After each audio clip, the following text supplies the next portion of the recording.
Kainin natin to. Iba't ibang klaseng gulay yung kakainin natin ngayon ha. Pero nakakatakot yung nasa dulo. Tara, let's go! First, itong tomato. Pero syempre guys, bago natin kainin yan, don't forget to follow me and comment sa comment section next kakain natin ha. At eto na ngayon guys, tingnan na natin hilaw na kamatis.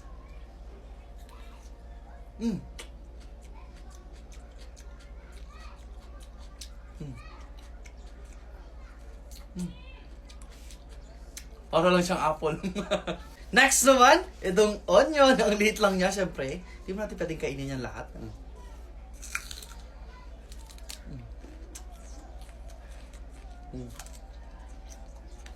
Ang angang. Okay.